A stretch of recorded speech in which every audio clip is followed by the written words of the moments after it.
কাঁচাগোল্লা বা ছানার মিষ্টি বা ছানার সন্দেশ খেতে পছন্দ করে না এমন কোনো মানুষ নেই। আমার তো খুবই ভালো লাগে, এই জন্য আমি বাড়িতেই মজাদার এই ছানার সন্দেশটা বানিয়ে নিয়েছি। আমি যে পাত্রে বসিয়েছি পাত্রটা একটু ছক্কাটা ছিল, এই জন্য এমন হয়েছে, কিন্তু খাবারটা সন্দেশটা এত খুব টেস্টি হয়েছিল।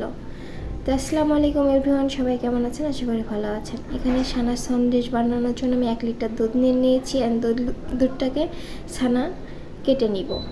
তার জন্য আমি ভিনেগার দিয়ে দিয়েছি, ভিনেগার আর পানি দিয়ে ছানা বের করে নিয়েছি। আমার এতটুকু ছানা হয়েছে।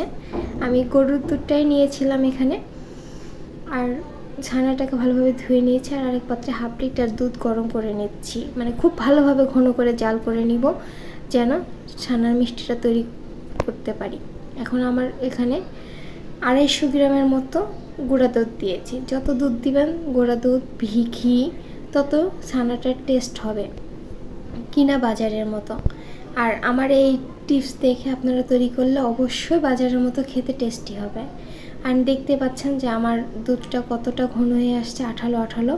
এখন এই পর্যায়ে আমি 1/2 চামচ চিনি দিয়ে দেব। আপনারা আপনার স্বাদ মতো চিনি দিয়ে দিবেন, মিষ্টি বাড়িয়ে কমিয়ে নিতে পারেন। আর ছানার মিষ্টিটা আমার হালকা মিষ্টি ভালো লাগে। আর এখানে আমি ছানাটা দেখেন কতটা পারফেক্টলি হয়েছে। এখন ছানাটাকে ঝুরি করে দিয়ে দিব। তার সাথে একটু এলাচের গুঁড়া দিয়েছি ফ্লেভারটা আসার জন্য।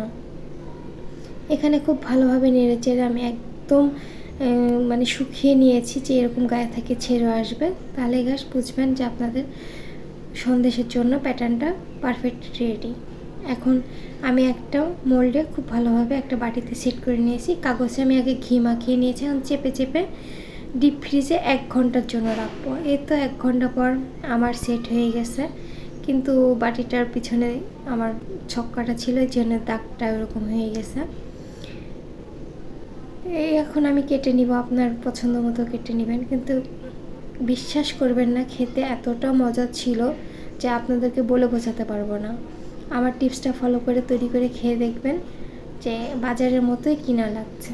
আজকের ভিডিও ভালো লাগলে বেশি বেশি করে শেয়ার করে দিবেন, সবাই দেখার সুযোগ করে দিবেন। আজকের ভিডিওটাই পর্যন্ত। আল্লাহ হাফেজ, আসসালামু আলাইকুম।